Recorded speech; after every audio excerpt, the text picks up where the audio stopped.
everyone, I am Mudita, a career psychologist with Plutus IS. Today I am going to talk about the 5 important pillars of UPSC, or you can say the 5 important things which you cannot ignore in your UPSC journey. The very first one is your syllabus, second one is previous year question paper, third one is NCERT, fourth one is optional subject, fifth one is articulation of answer writing. Let's talk about these things in detail. UPSC syllabus. So as a career psychologist, when many students comes to us for inquiry, my usual question to them is, have you gone through UPSC syllabus? पहले we recommend them to read syllabus at least 3 to 4 times.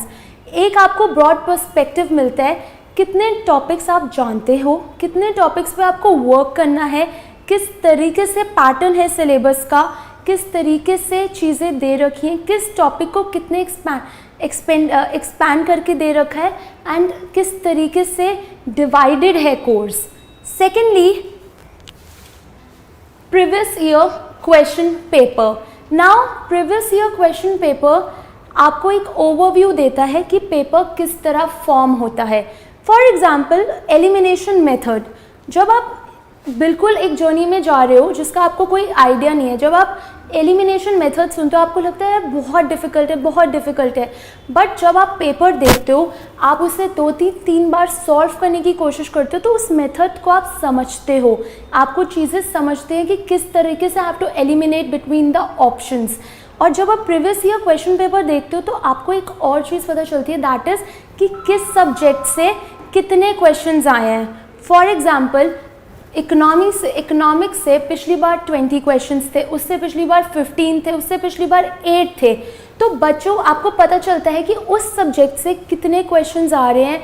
उस subjects के अलावा आपको ये होता है कि मुझे किस सब्जेक्ट में फोकस है. फॉर एग्जांपल, मेरा पॉलिटी में मेरा बहुत स्ट्रॉन्ग है, तो हैव टू, जब मैं क्वेश्चन पेपर ओवरव्यू करती हूँ तो then I come to know that polity में कितने थे, किस एरिया से ज़्यादा क्वेश्चंस थे. Third is NCERT.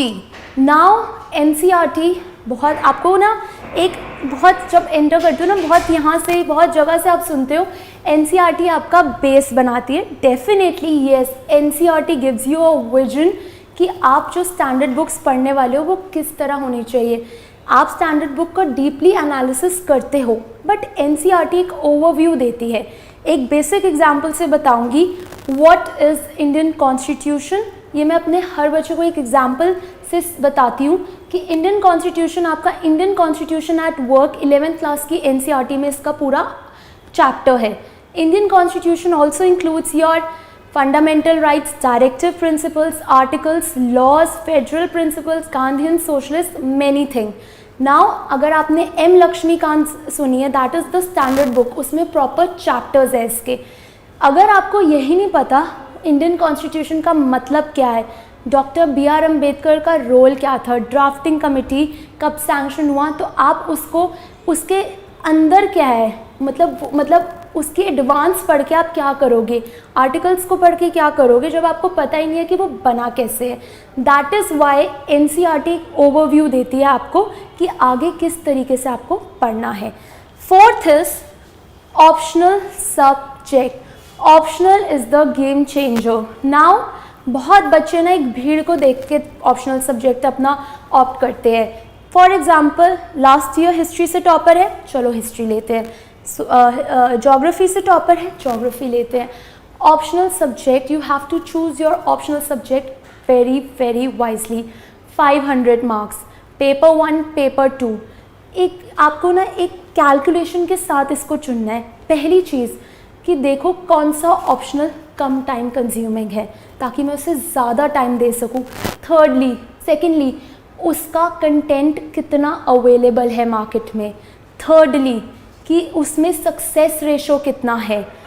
फोर्थली उसको पढ़ो, उसके सिलेबस को पढ़ो, क्या मुझे उसकी नॉलेज भी है, जो मैं पढ़ने जा रहा हूँ ऐसा तो नहीं बिल्कुल ही कुछ नया है.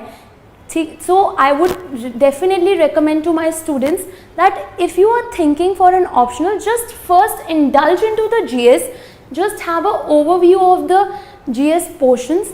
Then after 3 to 4 months, choose your optional after having the full analysis of everything. Fifth is the most important one, that is your answer writing. Articulation of an answer writing is an art. सबसे बड़ी बात मैं आपको एक चीज़ बताती हूँ, prelims demand smart study. Okay, prelims आपको एक सीट देता है मेंस में बैठने के लिए. It's about mains and interview. Mains में what they demand is your articulation of answer writing. Body 1 of your answer, body 2 conclusion has to be accurate. Problematic बहुत जगह होता है बच्चे को, मतलब बच्चा सीखता है विद प्रैक्टिस, जो उससे सेशंस सिखाए भी जाते हैं, बट प्रॉब्लम बच्चे को कब आती है, when they have to link the news और current affairs with their answers. So यहाँ पे अगर आपकी लैक ऑफ प्रैक्टिस है ना, ट्रस्ट मी, पेपर में आप यही सोचते रह जाओगे कि अगर मेरे को किसी न्यूज़ को कोट करना है, मैं इसे इंट्रो में करूँ, मिडल में करूँ या कंक्लूजन में करूँ. सो दैट इज़ वाई बच्चे, कंटेंट तो आप लोग लास्ट तक बहुत सारा रखोगे अपने माइंड में, लेकिन जब उससे एक्सप्रेस और प्रैक्टिस नहीं किया होगा ना, तो वो कंटेंट को आप आर्टिकुलेट अच्छे से नहीं कर सकते. तो वही एक मेजर रीज़न बनता है लैक ऑफ प्रैक्टिस की वजह से, कि बच्चे प्रीलिम्स क्रॉस करते हैं, मेंस तक पहुंचते हैं, बट इंटरव्यू तक नहीं पहुंच पाते. In the end I would suggest you that इस 5, आप जब इस जर्नी में एंटर करें, इस 5 pillars, look at these 5 pillars of UPSC very, very carefully, then take your decision wisely over everything, and I would say very all the best to all of you, and thank you.